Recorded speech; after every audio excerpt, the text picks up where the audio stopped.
Selamat pagi Bapak Ibu sekalian. Kita masuk dalam ibadah pagi di hari yang ketiga ini. Pelayan firman pada pagi hari ini adalah Pendeta Sandino dari GPIB Immanuel Banyuwangi. Sebelum kita memulai ibadah, mari kita bersaat teduh sejenak. Matahari kembali menyinari bumi. Sinarnya memancarkan cahaya keindahan alam. Tanda kasih Tuhan kembali hadir bagi kita. Menguatkan kita semua untuk menjalani hari dengan penuh keyakinan iman bahwa Dia yang empunya hidup selalu menyertai kita. Marilah kita berdiri, menyanyikan pujian untuk memuji Dia. Kita menyanyi dari Kidung Jemaat 322, bait yang pertama sampai yang ketiga, Terang Matahari.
Bapak, Ibu, Saudara-saudara yang dikasihi oleh Tuhan, mari terimalah salam. Kasih karunia dan damai sejahtera dari Allah Bapa dan dari Tuhan Yesus Kristus menyertai saudara sekalian. Kita akan menaikkan Mazmur pujian secara bersilih ganti yang terambil dari Mazmur 113 ayat pertama sampai keempat. Haleluya, pujilah hai hamba-hamba Tuhan. Pujilah nama Tuhan. Kiranya nama Tuhan dimasyurkan. Sekarang ini dan selama-lamanya. Dari terbitnya sampai terbenamnya matahari. Terpujilah nama Tuhan. Tuhan tinggi mengatasi segala bangsa. Kemuliaannya mengatasi langit. Jemaat dipersilahkan duduk. Kita akan menyanyi dari Gita Bakti 24 bait yang pertama dan yang ketiga. Mari menghadap Allah.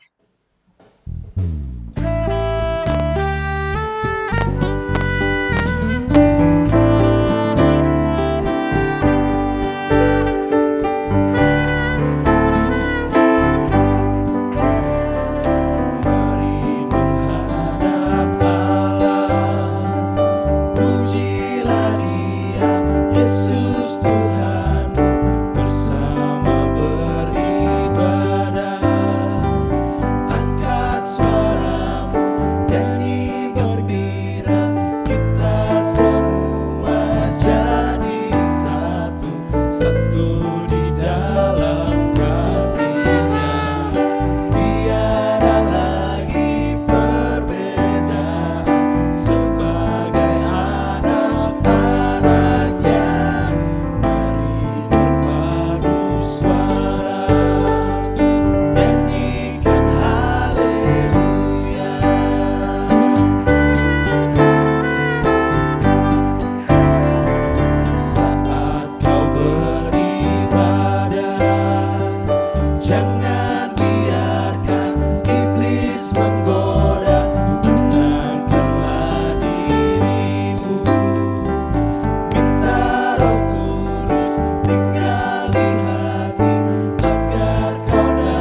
sing to the Lord, rejoice, hallelujah. Sing to the Lord, rejoice, hallelujah. Sing to the Lord, rejoice, hallelujah. Sing to the Lord, rejoice, hallelujah. Sing to the Lord, rejoice, hallelujah. Sing to the Lord, sing to the Lord, sing to the Lord, hallelujah.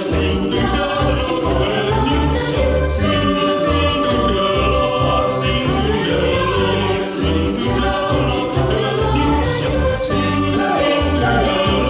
sing to the Lord, sing to the Lord, hallelujah. Sing to the Lord, sing to the Lord, rejoice. Come live in hallelujah, sing to the Lord and rejoice. Sing to the Lord, rejoice, hallelujah. Bring to the Lord, rejoice, hallelujah. Sing to the Lord, rejoice, hallelujah. Sing to the Lord, rejoice. Sing a jubilant song. Oh, sing a jubilant song. Oh, sing a jubilant.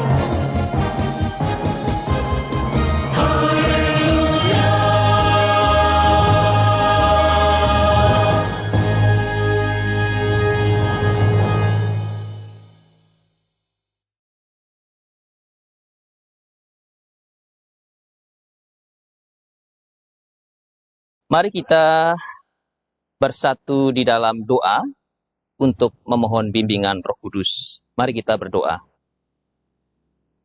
Bapa yang Maha Kasih, di pagi hari yang indah ini, kami, para peserta persidangan Sinode ke-21,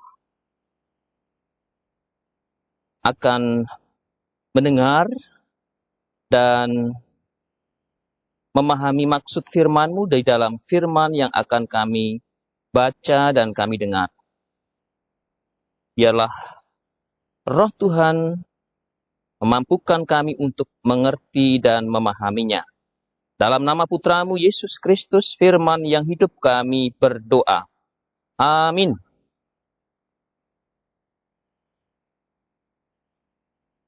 Mari Bapak Ibu, saudara-saudaraku yang dikasihi oleh Tuhan, saya undang untuk berdiri untuk mendengarkan firman Tuhan yang dibacakan dari Alkitab, yaitu dari Kitab Keluaran, pasal 16, ayat 32 sampai dengan ayat 36.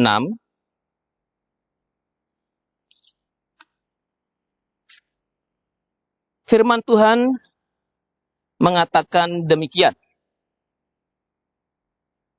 Musa berkata, beginilah perintah Tuhan.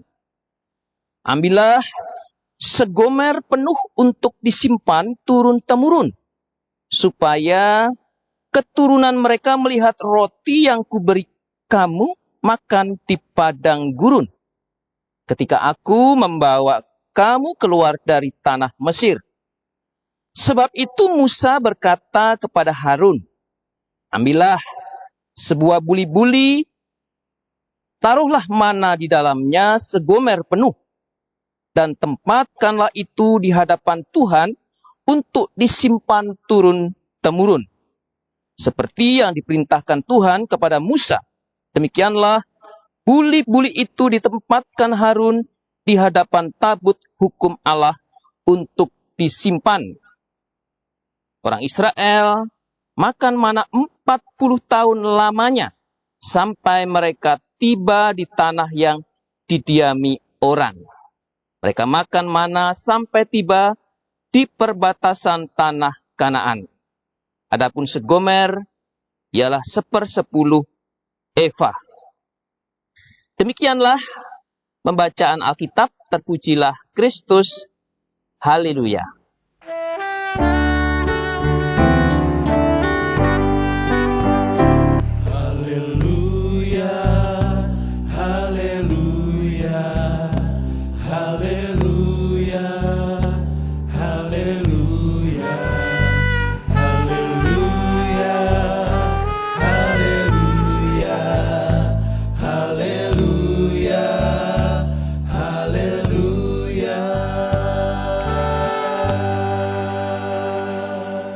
Jemaat silahkan duduk kembali.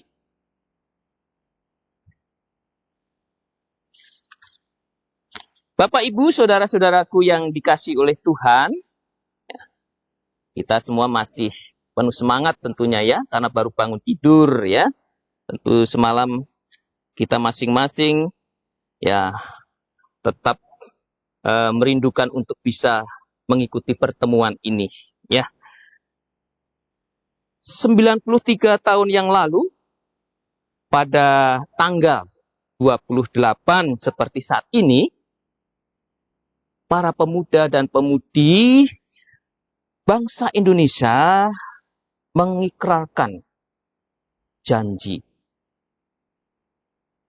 Mereka mengaku mereka bertanah air satu, tanah air Indonesia, berbangsa satu, bangsa Indonesia, dan berbahasa satu, bahasa Indonesia. Nah, pengakuan ini dilanjutkan dengan gerakan-gerakan kebangsaan, ya, dan juga perjuangan untuk mewujudkan Indonesia yang merdeka. Nah, dari contoh ini, Bapak Ibu yang dikasihi oleh Tuhan, maka sangat jelas bahwa pemuda atau generasi muda sangat berperan ya di dalam sebuah perjuangan ya, dan tentunya juga dalam pelayanan di gereja. Nah, kitab Keluaran ya, yang tadi kita telah baca, secara keseluruhan mengkisahkan adanya dua orang yang mewakili dua generasi. Ya, mewakili dua generasi yang berbeda. Yaitu siapa? Yang pertama adalah Musa dan yang kedua adalah Yosua. Generasi adalah sekelompok orang yang lahir sekitar waktu yang sama dan dibesarkan juga di tempat yang sama. Mereka tumbuh dengan karakter yang dipengaruhi oleh keadaan, misalnya oleh politik, budaya, serta peristiwa yang terjadi pada periode tersebut. Nah, Musa menggambarkan generasi tua. Kira-kira dia berusia 80 tahun. Ya. Ketika dipanggil oleh Tuhan untuk melayani. Bisa kita baca di dalam Keluaran pasal 7 ayat 7. Ya. Dan Yosua, ya kira-kira usia 50 tahun. Ya. Ketika mulai mengabdi kepada Musa untuk menjadi penerus yang mewakili generasinya. Ya. Untuk melanjutkan perjuangan Musa dan amanat Tuhan. Yaitu apa? Untuk membawa umat Israel dari Mesir menuju ke tanah perjanjian. Nah, Musa adalah sosok generasi tua dan sosok pemimpin yang memiliki visi dan misi. Yaitu untuk mencapai tanah perjanjian. Nah, misi Musa itu dilakukan melalui beberapa cara. Ya. Yang pertama, dia menunjukkan keberaniannya untuk menentang penindasan dan ketidakadilan yang telah dilakukan oleh sang penguasa. Siapa? Kita tahu semua. Firaun, ya. Nah, itu dinyatakan kalau kita baca di dalam kitab Keluaran pasal 5 sampai dengan pasal 11 ya. Nah, Musa yang pernah mengakui kelemahannya untuk berbicara, namun Tuhan melengkapi dan memampukan dia. Ya. Musa yang pernah ditolak saudara sebangsanya, namun mampu untuk membawa ribuan bahkan jutaan. Ya, kalau kita hitung seluruhnya, ya, bangsa Israel yang keluar dari Mesir itu, kan kalau di sana dicatat 600.000 orang yang berusia 20 tahun ke atas. Ya. Nah, itu berarti kan bukan hanya laki-laki yang berusia 20 tahun ke atas saja, di situ ada istrinya, di situ tentu juga ada anak-anaknya. Maka bisa dikatakan ribuan, ya. Bahkan bisa dikatakan lebih dari itu, jutaan. Nah, yang kedua, ya, apa yang kita lihat dari pembelajaran tentang Musa sebagai seorang pemimpin di dalam kitab ini. Musa tidak malu untuk belajar dan menerima saran dari orang lain. Ya. Musa tidak malu untuk belajar dan menerima saran dari orang lain. Ya. Untuk menjadi pemimpin yang memberdayakan sehingga menjadi efektif dan efisien. Misalnya apa? Nah, misalnya ketika Musa menerima saran dari mertuanya, yaitu Yitro, ya, untuk menetapkan pemimpin-pemimpin suku yang akan membantunya, yang menjadi hakim-hakim untuk seluruh umat Israel. Untuk apa? Untuk menyelesaikan masalah-masalah yang terjadi di dalam diri umat. Jadi nggak hanya berlaku untuk Musa saja yang menyelesaikan. Musa sentris tidak, tetapi ya, memberdayakan setiap pemimpin-pemimpin umat yang ada pada saat itu. Nah, kemudian yang ketiga, kita melihat bahwa Musa mampu memanfaatkan teknologi, ya. Nah, jangan hanya dipikir yang kita sekarang ini saja yang bisa memanfaatkan teknologi multimedia seperti ini, ya. Tetapi Musa sebenarnya juga manfaatkan teknologi pada zamannya tentu, ya. Serta memberdayakannya untuk melengkapi pelayanannya. Misalnya apa?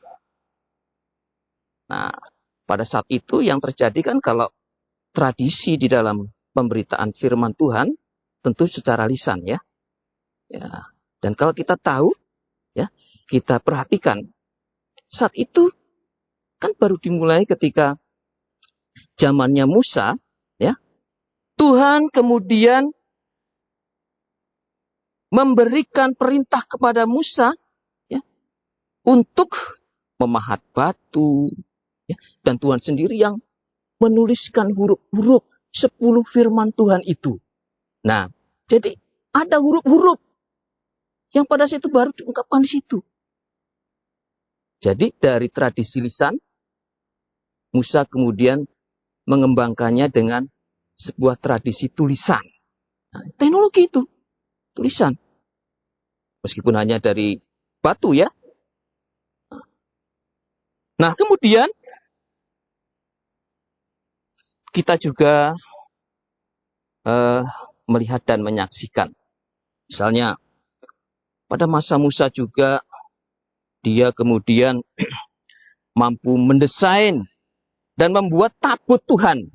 Ya, kita tahu kan, tabut Tuhan itu dibuat pada masa Musa. Ya, yang menjadi simbol representasi Allah di tengah-tengah umatnya, Israel. Nah, jadi ini artinya kita melihat sebenarnya teknologi itu terus juga berkembang, ya. Pada zaman Musa ya hanya seperti itu bentuk teknologinya. Nah, kalau sekarang kita sebenarnya juga sudah maju dan terus berkembang dengan teknologi seperti itu, ya.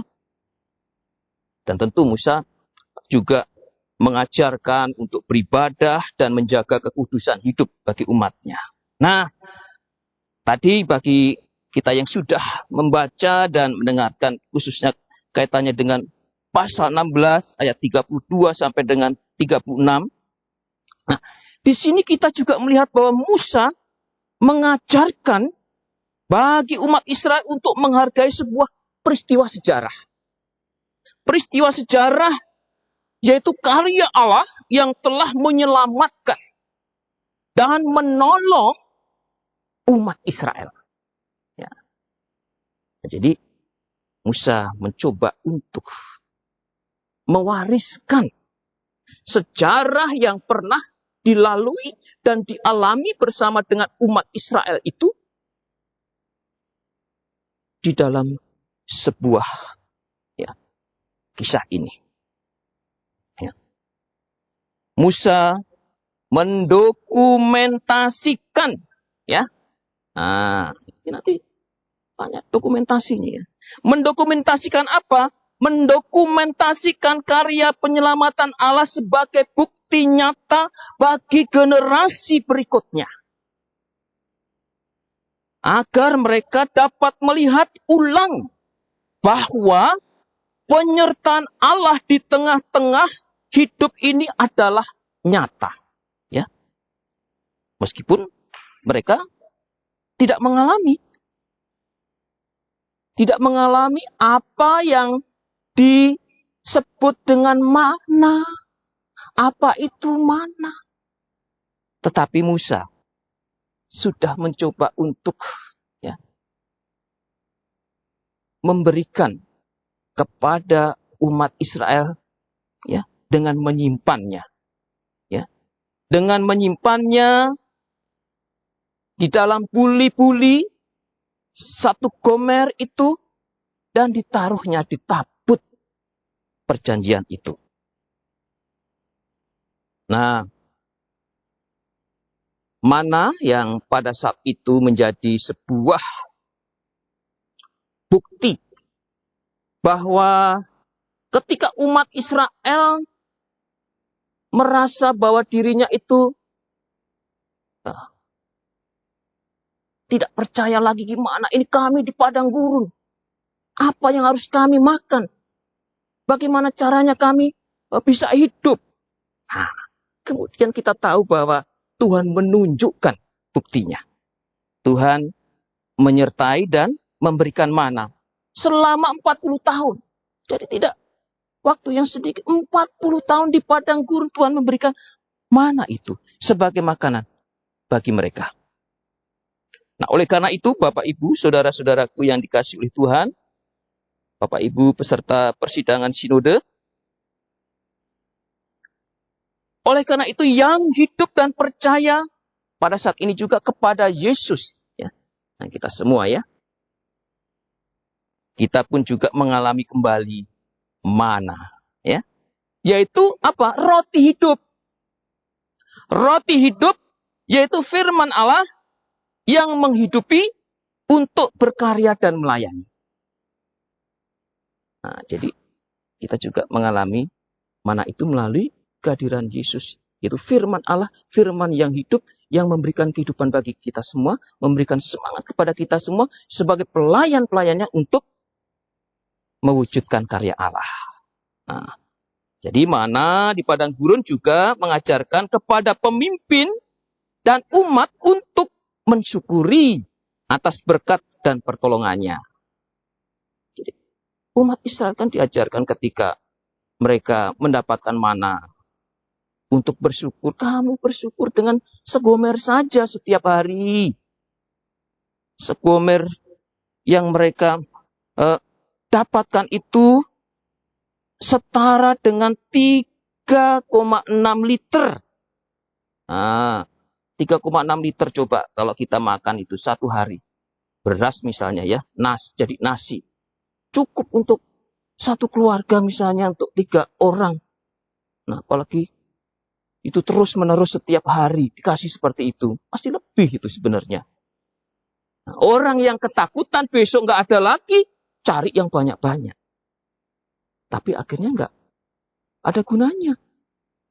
Itu apa artinya? Bahwa mereka tidak meyakini bahwa penyertaan Tuhan itu berlangsung terus dalam kehidupan mereka. Berarti mereka harus mencukupi dan merasakan cukup dan bersyukur.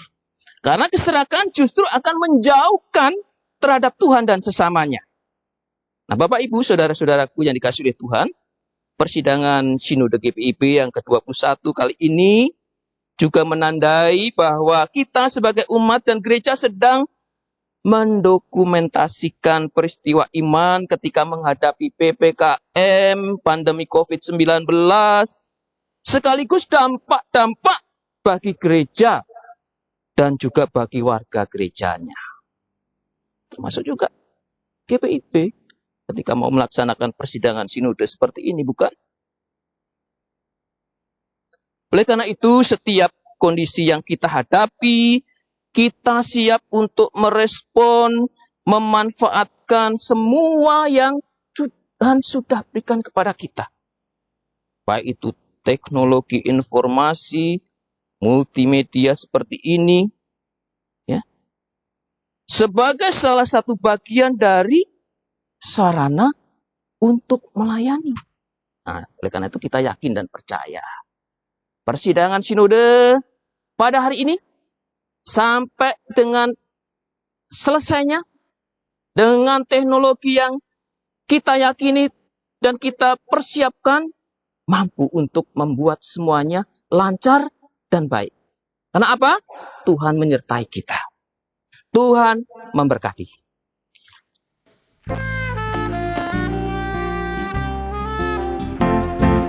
Kitab suci hartaku, tak ternilai hargamu.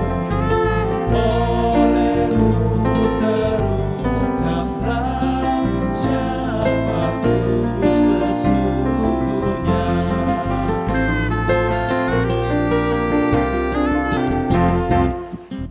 Alkitab membimbingku pada juru selamatku dan membuatku sedar bila aku tak benar.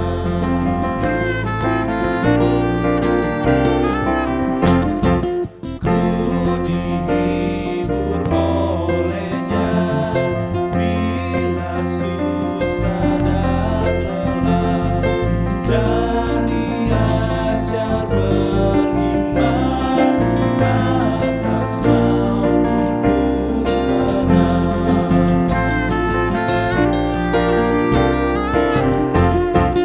Sukacita yang bakal diungkapkan olehnya.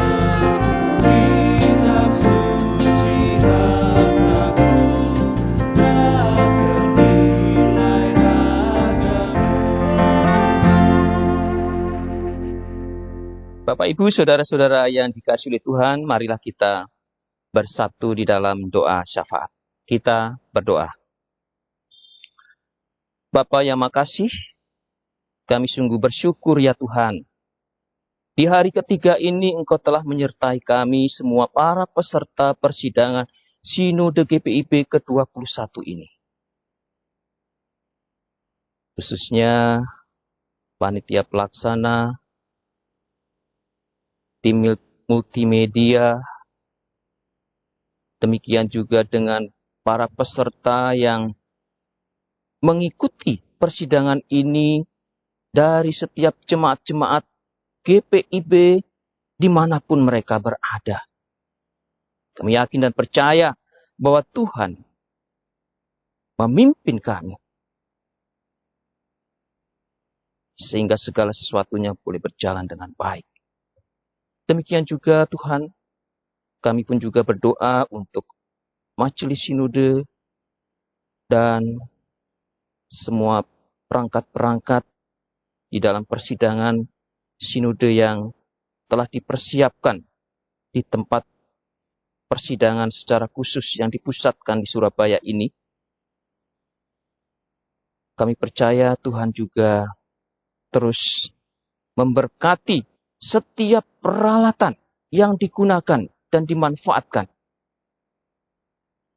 Bahkan kami juga percaya setiap kami yang mengikutinya di tempat kami masing-masing secara daring, kami bisa mengikutinya dengan baik, tidak ada kendala, dan biarlah Tuhan menolong kami semuanya.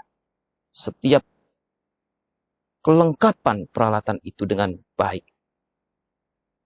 Kami berdoa untuk setiap acara yang akan berlangsung di hari ini, mulai dari pagi hari ini sampai ketika kami menyelesaikan acara di hari ini, di malam hari. Setiap kegiatan dan acara, kami berdoa ya Tuhan, agar para peserta dapat mengikutinya dengan baik. Dan kami semua mampu untuk bisa memahami setiap materi ataupun juga kegiatan-kegiatan yang disampaikan di dalamnya. Bapa, kami berdoa juga untuk semua yang akan dipersiapkan untuk hari-hari selanjutnya, esok hari, dan yang berikutnya. Kami percaya Tuhan juga akan turut campur tangan. Bapa, terima kasih bagi setiap pembicara ataupun juga kegiatan yang akan dilakukan. Tuhan, berkati mereka semuanya, sehingga mampu untuk menyampaikannya baik tepat waktunya, maupun juga kami para peserta dapat mendengar, menyaksikan dengan jelas, karena Tuhan memberkati kami semua melalui perlengkapan dan peralatan ini. Bapa, kami menyerahkan acara kami ini di hari ini hanya ke dalam tangan-Mu saja ya Tuhan, kami menyerahkan. Dan kami mempersembahkan doa kami ini kepada Putra-Mu Yesus Kristus yang sudah mengajar kami berdoa. Bapa kami yang ada di dalam surga, kuduskanlah nama-Mu, datanglah kerajaan-Mu, jadilah kehendak-Mu di bumi seperti di surga. Berilah kami pada hari ini makanan kami yang secukupnya, dan ampunilah kami akan segala kesalahan kami, seperti kami juga sudah mengampuni orang yang berbuat salah kepada kami. Dan janganlah membawa kami ke dalam pencobaan, tetapi lepaskanlah kami daripada yang jahat.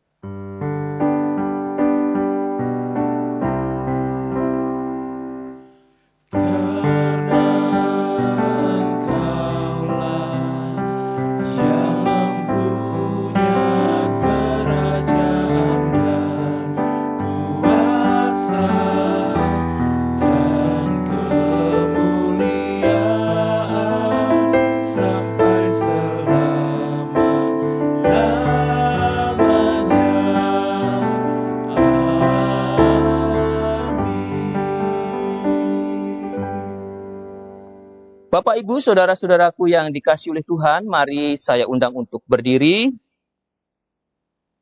Mari kita pergi dan melakukan firman Tuhan di dalam kehidupan sehari-hari, dan khususnya untuk melanjutkan tugas-tugas kita selama mengikuti persidangan sinode di hari ini.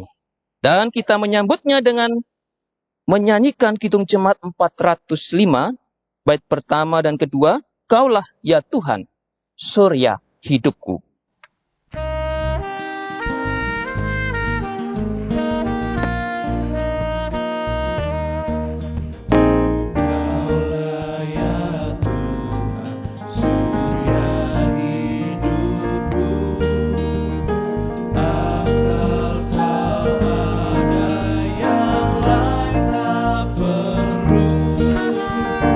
Siang dan malam Engkau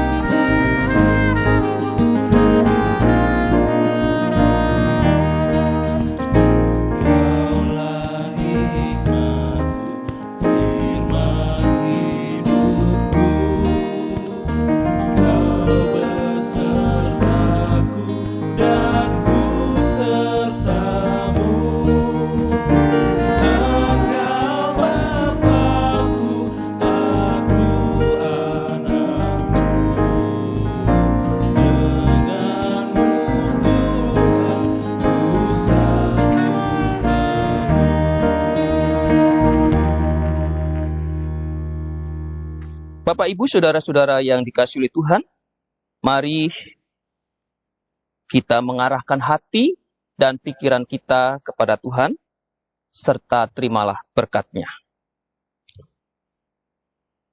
Kasih, rahmat, dan damai sejahtera dari Allah Bapa, dari Putranya Yesus Kristus Tuhan kita, serta dalam persekutuan dengan Roh Kudus, menyertai kita semuanya dari sekarang sampai selama-lamanya. Amin.